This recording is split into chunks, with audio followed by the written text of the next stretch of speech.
Como sempre fazemos, vamos ler uma página de preparo, pedir para a Jás ler a página.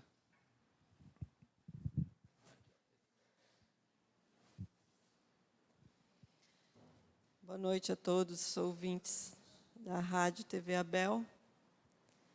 Como sempre fazemos, vamos ler uma página de preparo para os nossos estudos da noite de hoje.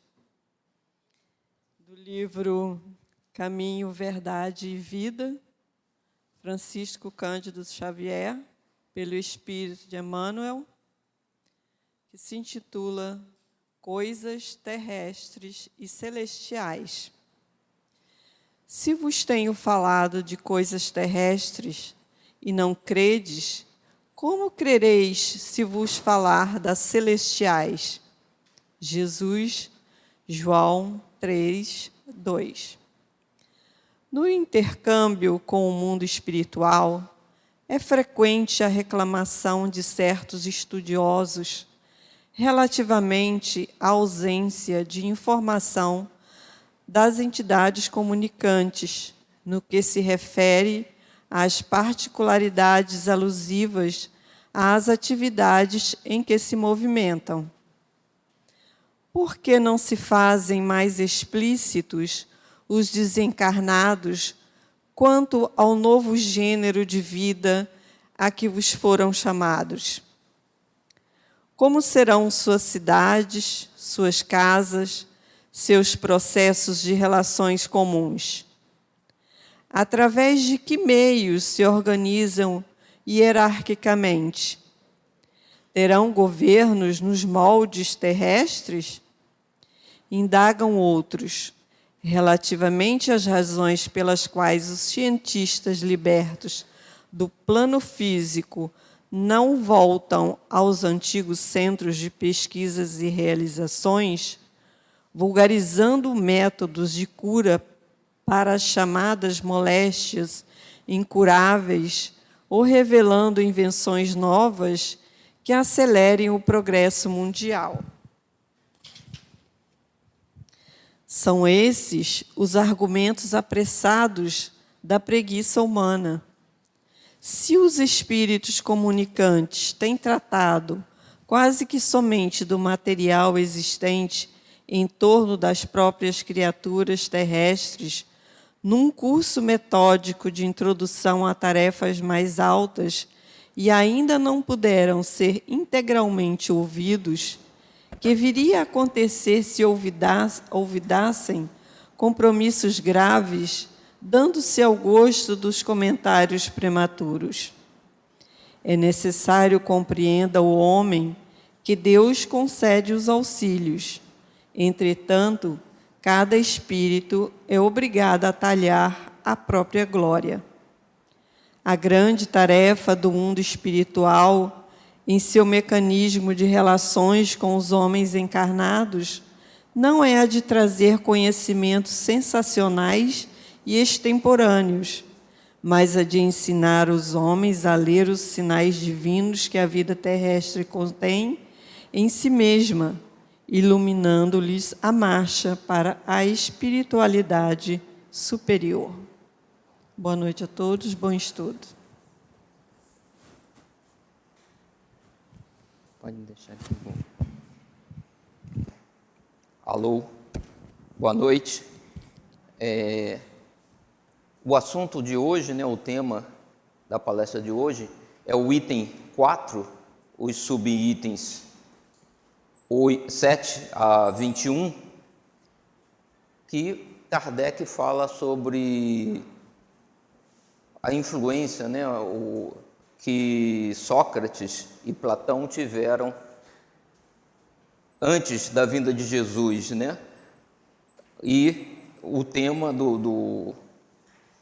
desses tópicos, desse item 4, é: o cristianismo e o espiritismo ensinam a mesma coisa. E, na verdade, Sócrates já trazia... só um minutinho.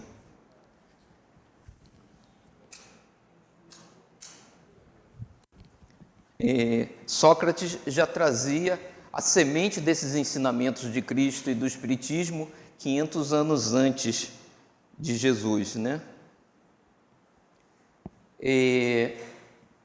Nós vamos avaliar, né, o papel de Sócrates nesse processo, mas hoje eu não vou ler os tópicos diretamente.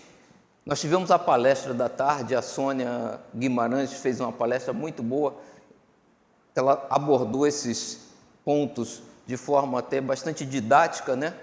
Nós vamos ter a palestra de tarde no nosso podcast, ou sugiro que vocês busquem o livro, né, para ler o que o Sócrates disse. Nós vamos fazer um resumo aqui, mas não vamos ler os pontos, mas vamos entender o papel de Sócrates, né, de Platão e de outros filósofos no processo evolutivo nosso e a influência que eles tiveram não só no cristianismo, mas também no espiritismo, né? Então, eu vou pedir para vocês que, posteriormente, busquem o Evangelho e leiam ou ouçam a palestra que tivemos hoje à tarde, que foi muito interessante também, que foi sobre esse assunto também, né? E aí essa análise, então, que a gente vai fazer do papel de Sócrates no processo, a gente vai ouvir o que espíritas e espíritos disseram sobre esse processo depois de Kardec, né? Kardec já cita no Evangelho segundo o Espiritismo os ditos, né, de Sócrates, os ensinamentos de Sócrates que Platão trouxe até nós, mas outros espíritas e outros espíritos se posicionaram quanto a isso, né? Então, no livro A Caminho da Luz, de Emmanuel, por Chico Xavier, né, no capítulo 10, ele comenta sobre Sócrates, né? E Emmanuel, então, diz o seguinte: é por isso que, de todas as grandes figuras daqueles tempos longínquos, somos compelidos a destacar a grandiosa figura de Sócrates na Atenas antiga. Isso foi mais ou menos 2.500 anos atrás, né?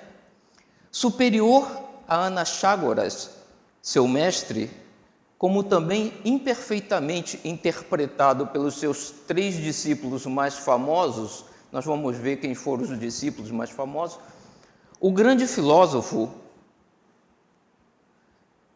está aureolado pelas mais divinas claridades espirituais no curso de todos os séculos planetários. Então, Sócrates, como Emmanuel nos traz, era um espírito já evoluído, né?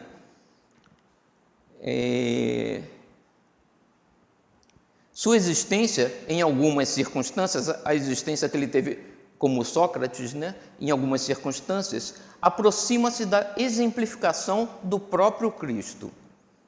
Sua palavra confunde todos os espíritos mesquinhos da época e faz desabrochar florações novas de sentimento e cultura na alma sedenta da mocidade. Ele falava para os jovens gregos de Atenas, né, trazendo essa mensagem, né, numa época em que muitos acreditavam, como os romanos, os próprios gregos, em diversos deuses, né? Ele traz não só a visão da reencarnação, mas a visão de um Deus único, né? Nas praças públicas, ensina à infância e à juventude o formoso ideal de fraternidade e de prática do bem, lançando as sementes generosas da solidariedade dos pósteros, da posteridade, né, dos que vieram depois dele. Então ele ensina a fraternidade para aqueles que viriam depois dele, né? Essa é a ideia. E Emmanuel continua: mas Atenas, como cérebro do mundo de então, apesar de seu vasto progresso, não consegue suportar a lição avançada do grande mensageiro de Jesus. Atenas, naquele tempo, a Grécia em si, era um reino, a gente vê pelas obras que ficaram, né, avançado, pelo pensamento, inclusive vários filósofos, um desenvolvimento muito grande, e eles dominaram boa parte da região, inclusive chegaram a dominar Jerusalém antes da invasão pelos romanos, e muitos dos livros do Evangelho, né, do Novo Testamento foram escritos em grego, dada a influência que a Grécia teve naquele tempo, né? Mas apesar desse avanço todo, né, desse domínio, Sócrates é acusado de perverter os jovens atenienses, instilando-lhes o veneno da liberdade nos corações. Preso e humilhado, seu espírito generoso não se acovarda diante das provas rudes que lhe extravasam do cálice de amarguras. Consciente da missão que trazia, recusa fugir do próprio cárcere, cujas portas se lhe abrem às ocultas pela generosidade de alguns juízes. Emmanuel comenta aqui porque os seguidores de Sócrates, né, buscam, quando ele é preso, interceder por ele, né? Só que o tribunal da época, a justiça da época, já tinha, a princípio, condenado ele, e os outros juízes que gostavam dele não conseguem voltar atrás da decisão. Então, sugerem que o cárcere seja aberto à noite e que ele possa fugir. Só que se Sócrates faz isso, ele passa a ser um fugitivo da lei, né?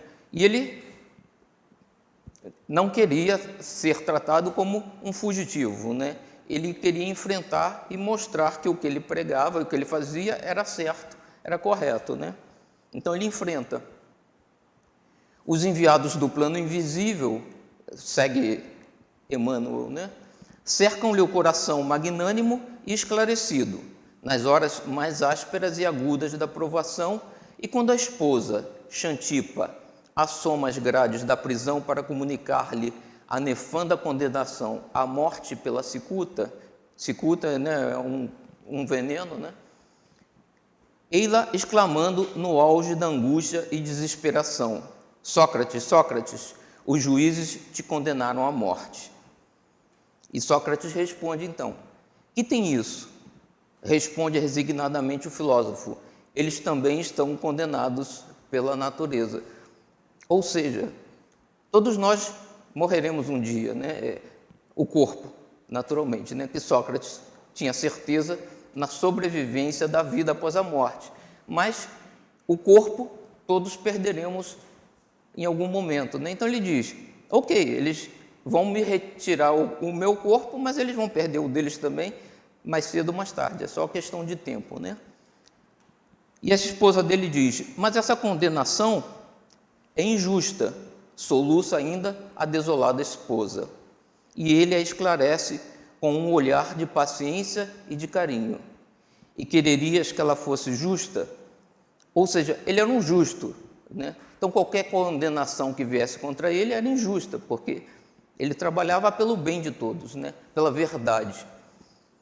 E aí ele diz, né, Emmanuel diz: senhor do seu valoroso e resignado heroísmo, Sócrates abandona a terra, alçando-se de novo aos páramos constelados, onde o aguardava a bênção de Jesus.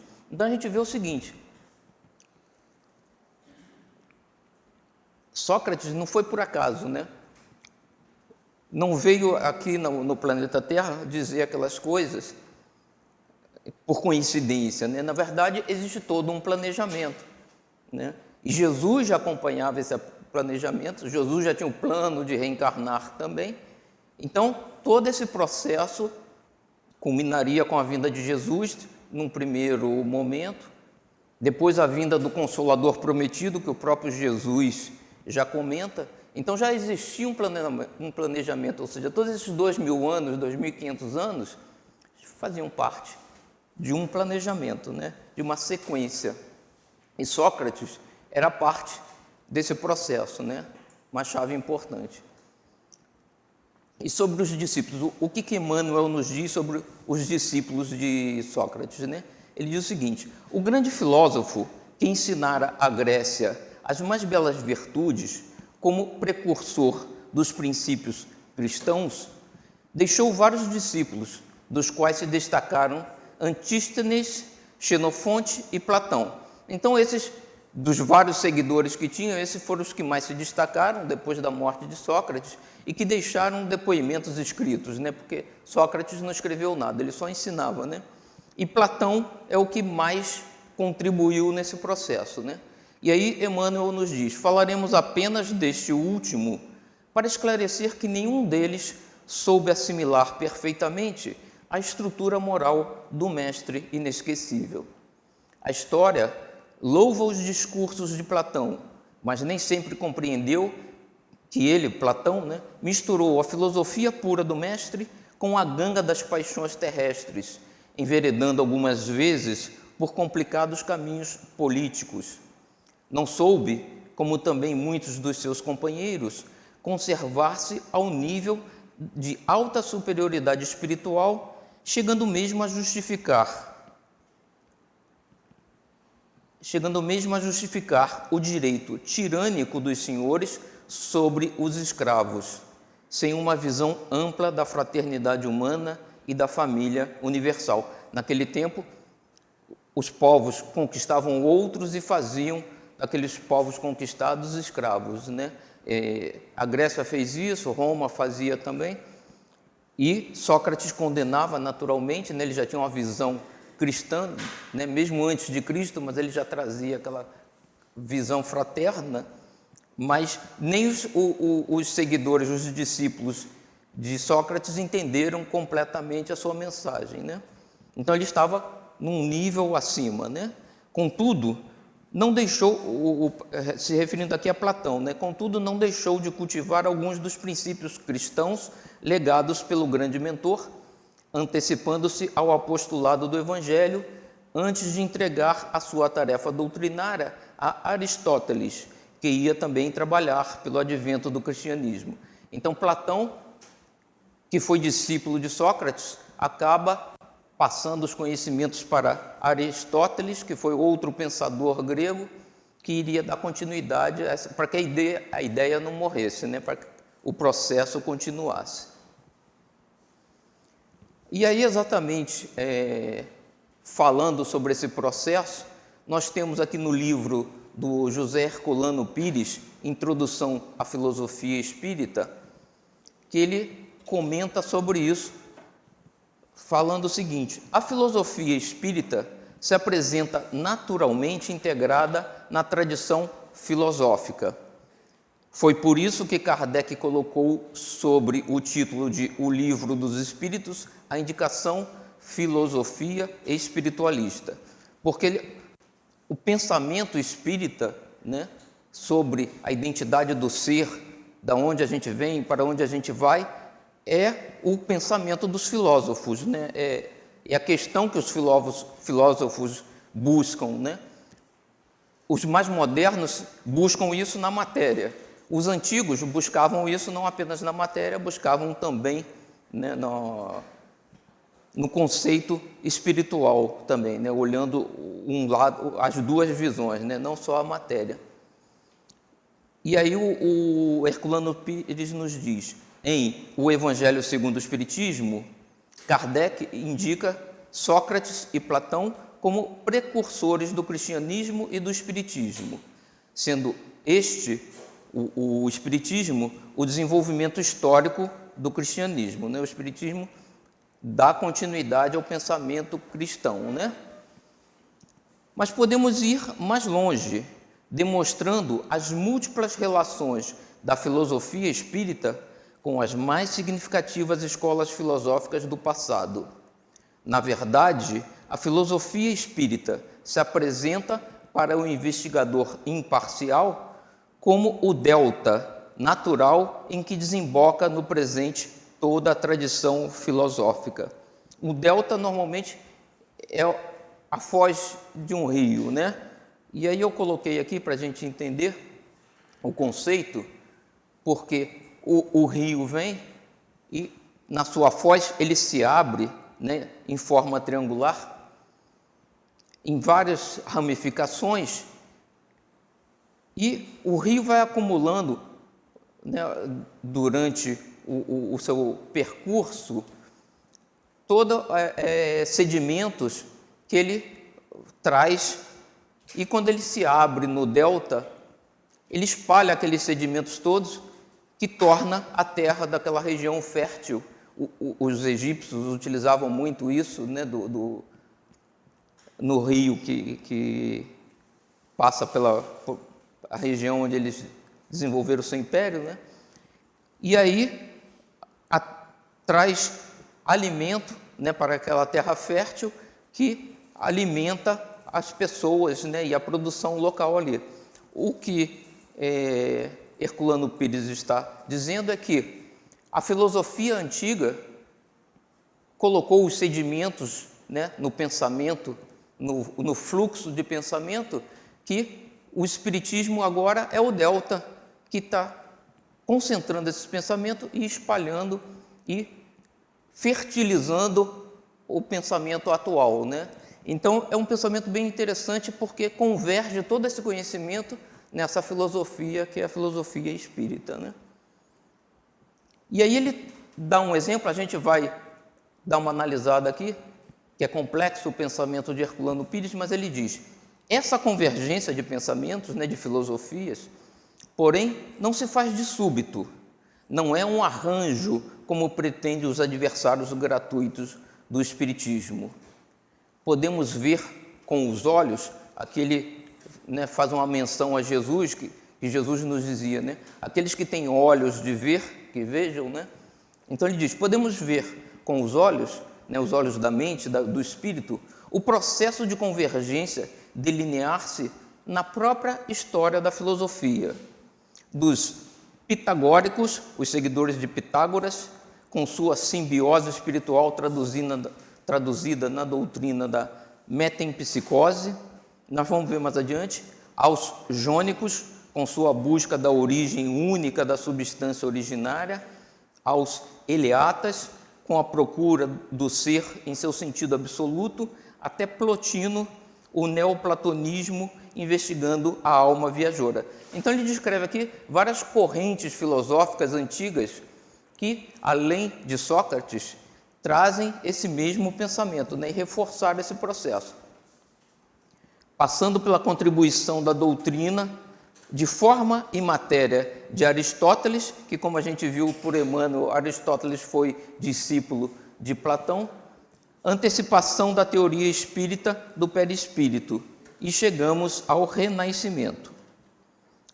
Então, para a gente entender, eu vou decifrar um pouco do que ele diz aqui, né? Ele diz, dos pitagóricos, que eram os seguidores de Pitágoras. Os pitagóricos interessavam-se pelo estudo das propriedades dos números, da matemática, né?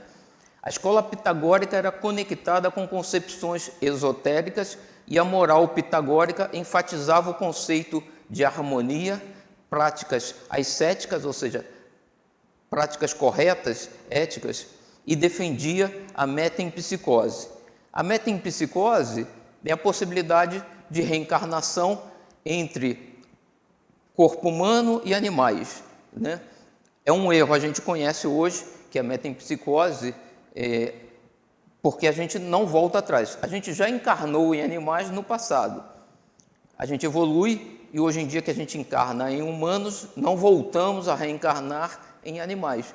Mas a metempsicose, se compararmos, por exemplo, com a doutrina católica, que não considera a alma, o espírito nos animais, de acordo com a Igreja Católica, a alma é criada no momento da concepção dos homens, não dos animais. Então, a metempsicose era um passo adiante, porque considera que os animais, sim, são parte da evolução do espírito, né? Que é o que a doutrina espírita aceita. Nós já fomos animais, né? Já reencarnamos no nosso processo evolutivo, quando fomos criados espíritos simples, evoluímos e agora encarnamos em seres humanos. Não voltamos atrás, não vamos voltar a reencarnar em animais, mas já fizemos parte do mundo animal no nosso início como espíritos. Ele relaciona aqui os jônicos. Os jônicos eram uma corrente filosófica designados como cosmologistas, já que quase todos tentavam explicar a natureza da matéria. Hoje em dia, a gente vê, pelo avanço do estudo, que toda a matéria que a gente vê no planeta Terra vem da criação do cosmos, das estrelas, né, por isso eram conhecidos como cosmologistas. Eles já avaliavam o processo de criação da matéria e evolução, né? Aos eleatas. Os eleatas lidavam com os conceitos de ser, não ser, movimento, tempo, espaço, continuidade e defenderam a unicidade estática de tudo o que existe, isto é, um uno eterno e imutável, um Deus, né, que comanda o ser, né, e o universo. Até Plotino. Então, Plotino foi também um filósofo, foi um dos principais filósofos de língua grega. Os historiadores do século XIX cunharam o termo neoplatonismo, que foi aplicado a ele e a sua filosofia, ou seja, era uma revisão moderna da filosofia de Platão, né, que Plotino trazia. Até Aristóteles. Aristóteles foi um filósofo grego durante o período clássico na Grécia Antiga, além de ter sido aluno de Platão e professor de Alexandre o Grande. Então, só para a gente ter a visão, né, Kardec cita Sócrates e Platão no Evangelho segundo o Espiritismo como referência principal, mas esse processo foi um contínuo, né? O pensamento filosófico que Sócrates e Platão plantaram teve sequência em outros pensadores da Grécia Antiga e chegou dessa forma até o Renascimento. E aí ele diz aqui exatamente, é nesta fase do Renascimento, ou seja, de 1200 a 1600, que a confluência se define, a confluência dessas ideias filosóficas, né? Primeiro, com a rebelião de Abelardo, no século XII, preparando o advento de Descartes, que foi René Descartes, um filósofo e físico matemático francês. E René Descartes escreve um livro que ele diz aqui, com este, o pai do pensamento moderno, o René Descartes, que escreveu O Discurso do Método, um livro que indicava como é que a gente tem que aplicar as ideias filosóficas na nossa vida, né? E que escreveu o Discurso do Método sob inspiração do Espírito da Verdade. Então, Descartes já tinha, né, como Kardec também depois teve o auxílio do Espírito da Verdade, que deixou diversas mensagens no próprio Evangelho segundo o Espiritismo. Então, todo esse processo, desde a época de Sócrates, é coordenado pelo plano espiritual e todos os filósofos trabalhando para que essa ideia tenha essa convergência, né? E a seguir, depois de Descartes, vem Spinoza, foi um filósofo holandês de origem sefardita portuguesa, ou seja, ele era um judeu português que havia migrado para Portugal. Um dos primeiros pensadores do iluminismo e da crítica bíblica moderna, incluindo as concepções de si mesmo e do universo. E essa ideia de concepções de si mesmo e do universo é o princípio básico de Sócrates, né? Sócrates dizia, conhece-te a ti mesmo, e aí, conhecendo a nós mesmos, nós conheceremos a Deus e o universo, né? Lógico que conhece-te a ti mesmo na visão ampla, considerando o lado material e espiritual, não o que muitos filósofos modernos querem entender olhando apenas uma parte do processo, né?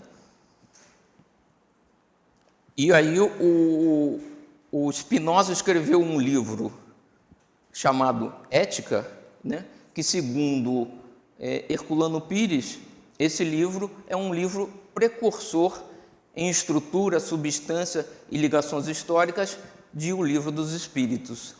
Então ele é outro filósofo, outro pensador que vem agora preparar, né? René Descartes e Spinoza vem fazer o papel que Sócrates e Platão fizeram antes de Jesus, preparando a vinda de Kardec, né? A tradição filosófica é o terreno vasto e profundo em que podemos descobrir as raízes da filosofia espírita. Então, o espiritismo traz todas essas ideias desses filósofos embutida nela, né? Por isso Kardec dizia, né? O espiritismo é ciência, religião e filosofia, né?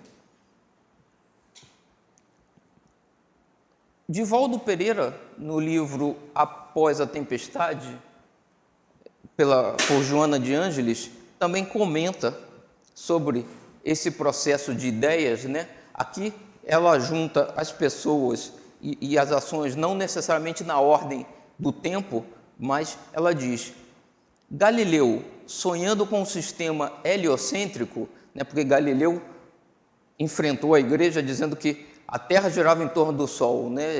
Enquanto a igreja na época acreditava o contrário, né?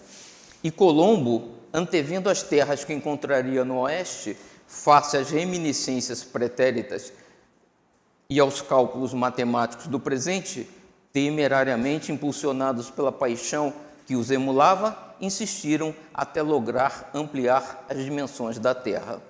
Sócrates, fundamentado no postulado de conhecer-se a si mesmo, e João Rus, apaixonado pelo Cristo desvelado no Evangelho para a libertação da alma angustiada dos povos, preferiram a morte à desonra ante os ataviados dominadores do equívoco moral e religioso. E aqui é o que Emmanuel dizia sobre Sócrates, né? Deram a ele a oportunidade de ele fugir da prisão e não morrer, né? Mas ele seria o resto da vida um fugitivo. Ele preferiu encarar a morte, né? E permanecer fiel aos seus pensamentos. Da mesma forma, João Rus, que foi um padre da igreja, mas uma encarnação anterior de Kardec, que participou do início da reforma, né, da igreja, né, e questionou diversos pontos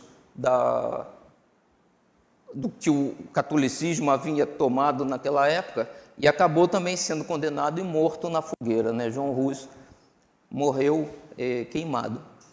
E Jesus, dominado pela paixão do amor, no seu mais elevado grau, doou-se a fim de que os homens, por meio de suas lições, se pudessem encontrar marchando na direção do reino de Deus.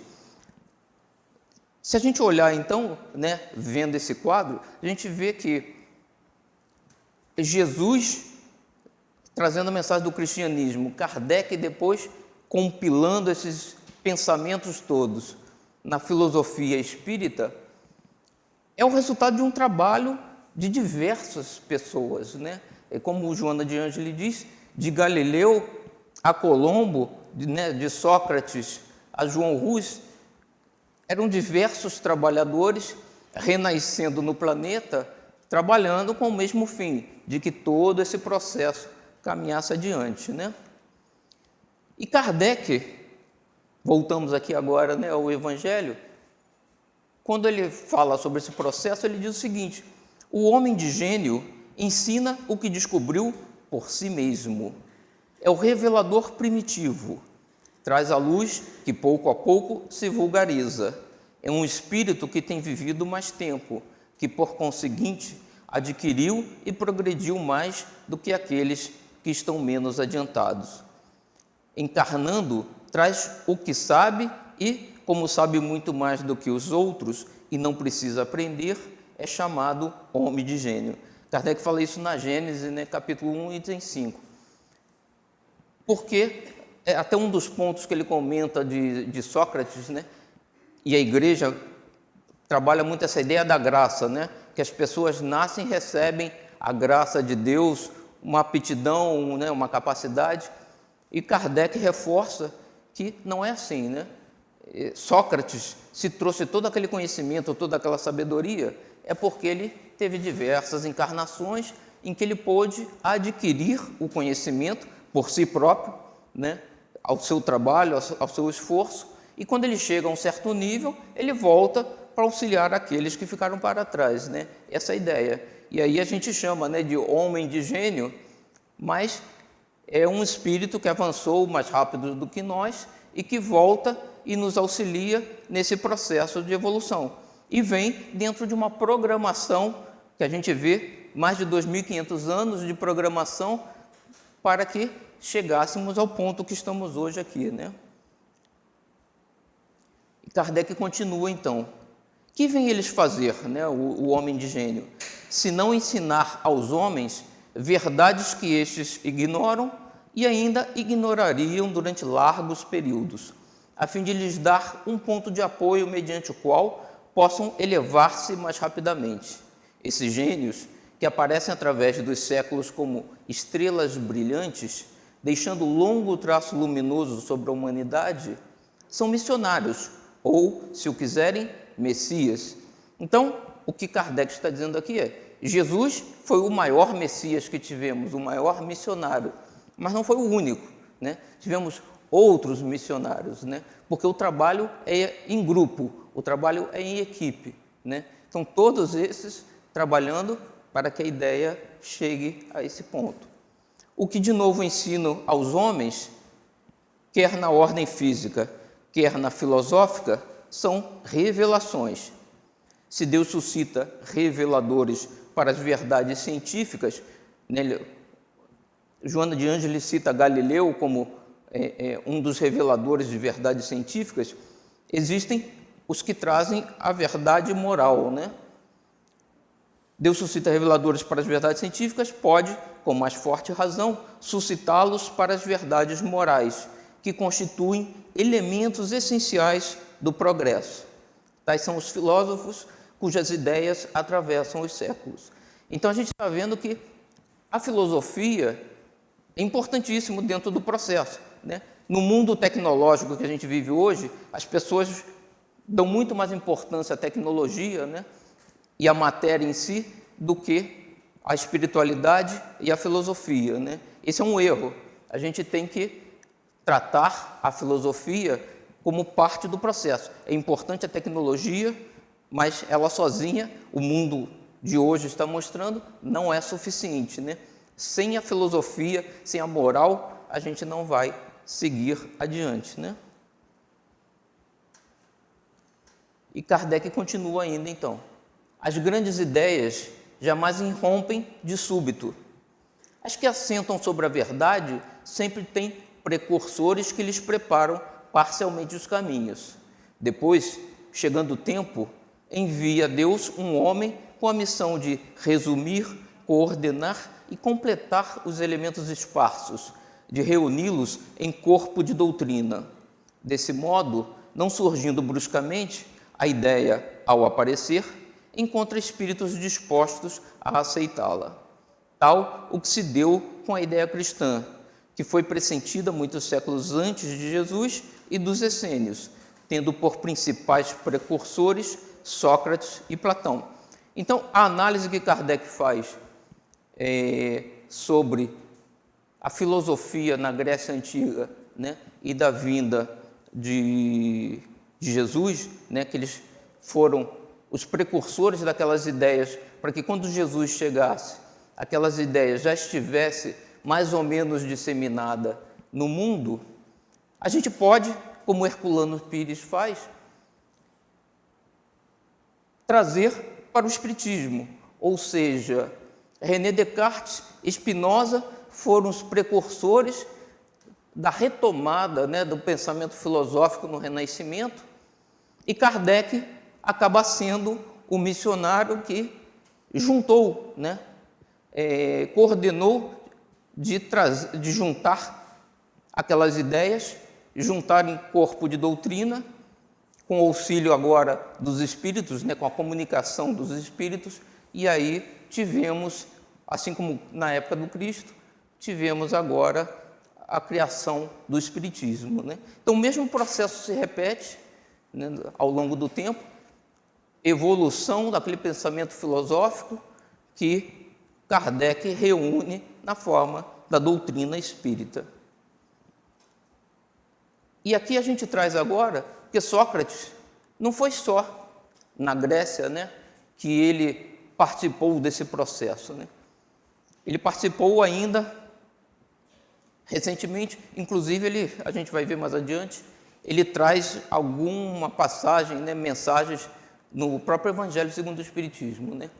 Mas tem uma passagem interessante de Humberto de Campos, que Humberto de Campos, ele era um escritor, quando encarnado, e ele meio que trabalha como um repórter do plano espiritual, trazendo notícias para a gente, né?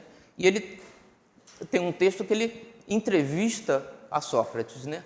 E ele diz: foi no Instituto Celeste de Pitágoras. Então temos aí, né, o filósofo Pitágoras ainda no espaço, né, com um instituto de filosofia, que vim encontrar nesses últimos tempos a figura veneranda de Sócrates, o ilustre filho de Sofronisco e Fenareta, que são os pai e mãe de Sócrates, né? Lá dentro agasalhava-se toda uma multidão de espíritos ávidos da palavra esclarecida do grande mestre. Admirei-me, porém, de não encontrar ali nem os discípulos do sublime filósofo ateniense, nem os juízes que o condenaram à morte. E aí a gente vai ver, eu peço que vocês leiam, né, o livro, a parte do Evangelho que fala, né, esses itens que estamos abordando hoje, porque exatamente Sócrates diz, né, que eles estão condenando a ele, né, durante o julgamento ele diz aos juízes, né, nós nos encontraremos depois da morte, nós vamos ver quem tem razão e quem não tem razão, né, quem estava certo e quem estava errado, né. Então, a gente entende por que os juízes não estavam lá. E Emmanuel, no início da passagem que a gente trouxe aqui, deixa claro que Sócrates já estava um nível acima dos seus discípulos, né, dos seus seguidores. Então é razoável que ele ainda hoje, depois desses 2.500 anos, esteja mais avançado ainda. Platão e outros estão caminhando adiante, mas ele era mais avançado que esses, né? E Humberto de Campos diz: a ausência de Platão a esse conclave do infinito impressionava meu pensamento quando, na tribuna de claridades divinas, se materializou aos nossos olhos o vulto venerando da filosofia de todos os séculos. Da sua figura irradiava-se uma onda de luz levemente azulada, enchendo o recinto de vibração desconhecida, de paz suave e branda. Grandes madeixas de cabelos alvos de neve emolduravam-lhe o semblante jovial e tranquilo, onde os olhos brilhavam infinitamente cheios de serenidade, alegria e doçura. E aí o Humberto de Campos pergunta a Sócrates: mestre, e o mundo? Indaguei. E Sócrates diz: o mundo atual é a semente do mundo paradisíaco do futuro. Sabemos todos, no processo de transição planetária, né? De mundo de provas e expiações a mundo de regeneração. Então ele diz: o mundo atual é a semente desse novo mundo que vai acontecer. Não tenhas pressa. Mergulhando-me no labirinto da história, parece-me que as lutas de Atenas e Esparta, as glórias do Partenon, os esplendores do século de Péricles são acontecimentos de há poucos dias. Entretanto, soldados espartanos e atenienses, censores, juízes, tribunais, monumentos políticos da cidade que foi minha pátria, estão hoje reduzidos a um punhado de cinzas. A nossa única realidade é a vida do Espírito. Então, o que aconteceu? Por que aqueles juízes daquele tempo julgaram Sócrates e o condenaram? Porque estavam mais ligados ao poder material, ao dinheiro, né, à fama, do que à visão do mundo espiritual, né, ao desenvolvimento espiritual. Então ele diz: parece que foi ontem, 2.500 anos, não é nada, né? Mas aquilo tudo se desfez, né? O que é importante, né? A gente olha o mundo hoje, né, as belas obras, como Jesus, quando olhou a igreja de Jerusalém, disse, né, não vai ficar pedra sobre pedra, né? O importante não são as coisas materiais, né? A gente tem que trabalhar por elas enquanto estamos aqui, mas dar o devido valor a que elas têm, né? O importante é a nossa vida espiritual, que é o que Sócrates fazia já 2.500 anos atrás, né?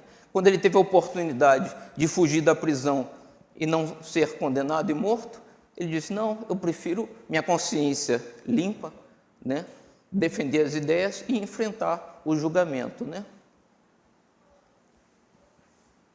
E aí, encerrando, Kardec nos diz ainda: assim como a doutrina de Jesus só conhecemos pelo que escreveram seus discípulos, da de Sócrates só temos conhecimento pelos escritos de seu discípulo Platão. Na verdade, Platão não foi o único que escreveu, alguns outros discípulos escreveram também, mas Platão foi o que mais produziu e que mais trouxe informação, né?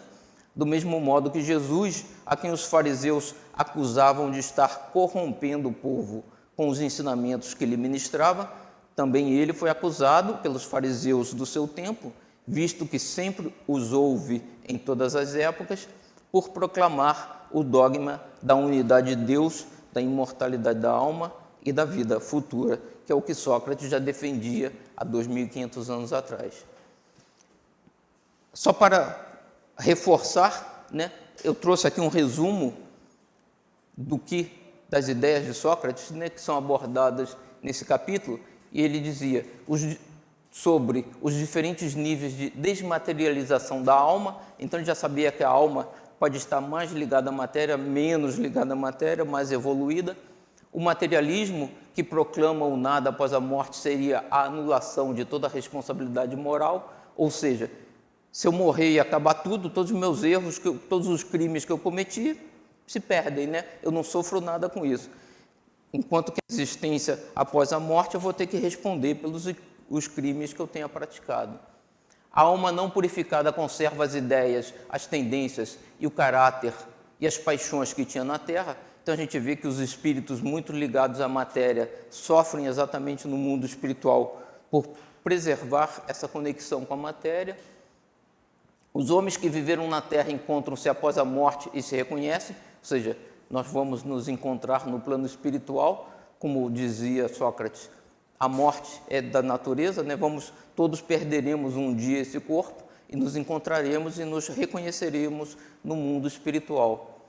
Ele pregava o princípio da caridade, o amor universal como lei da natureza, né? Kardec coloca quase a ideia cristã da doutrina cristã se referindo à graça, porque, como a gente diz, né, o conhecimento não é graça de Deus, não é um dom que Deus nos dá, mas é o esforço que nós fazemos sob o auxílio de Deus para adquirirmos aquela capacidade. Ele questionava, né, que a gente vê as falhas do próximo, não vê as nossas próprias falhas, por isso ele dizia: conhece-te a ti mesmo, né? E relações que existem entre a alma e o corpo e a predominância do mal sobre a terra. Sócrates tinha ideia, como Kardec menciona, que nesse momento, como planeta de provas e expiação, existe mais mal do que bem no planeta Terra. No universo, não. Né? No universo existem mais planetas desenvolvidos do que mais. Né? Então, o exemplo da Terra é um exemplo particular de planeta ainda atrasado. Né? Então, esse é o resumo, né? Mas eu peço que vocês não deixem de ler o conteúdo total do que Sócrates nos traz. E, para fechar, né, o nome de Sócrates se encontra especialmente em Prolegômenos, do Livro dos Espíritos, logo após do Espírito da Verdade, seguido de Platão. Encontramos também seus comentários nos itens 197 e 198 do Livro dos Médiuns, no capítulo que trata dos médiuns especiais. Então, a influência de Sócrates não é só na Grécia, né? Quer dizer, aquilo foi uma das encarnações de Sócrates que ele trouxe ensinamento para a gente, mas é uma influência que veio e continua até hoje, né? Humberto de Campos entrevistou Sócrates no plano espiritual, trabalhando pela ideia para que chegássemos aonde estamos e para que continuemos progredindo, né? Essa é a ideia. E aí, para fechar aqui, a preocupação constante do filósofo, tal como compreendiam Sócrates e Platão, é o de tomar o maior cuidado com a alma, menos pelo que respeita a essa vida, né, que não dura mais do que um instante, do que tendo em vista a eternidade. Desde que a alma é imortal, não será prudente viver visando a eternidade, né? E aí Kardec, baseado nessas informações de Sócrates, dizia, né, que Sócrates e Platão foram precursores do cristianismo e essa filosofia se encaminhou, né, até hoje ao espiritismo, que trazem a mesma informação, são a mesma coisa, num processo de evolução constante. Que possamos, né, considerar que a filosofia nos traz esse lado moral e a filosofia espírita trabalha isso muito fortemente e que a gente tem que trabalhar também, se a gente quer avançar, né, esse nosso lado moral, não apenas o conhecimento tecnológico e material, mas o conhecimento espiritual e filosófico, do ponto de vista moral e ético. Uma boa noite a todos.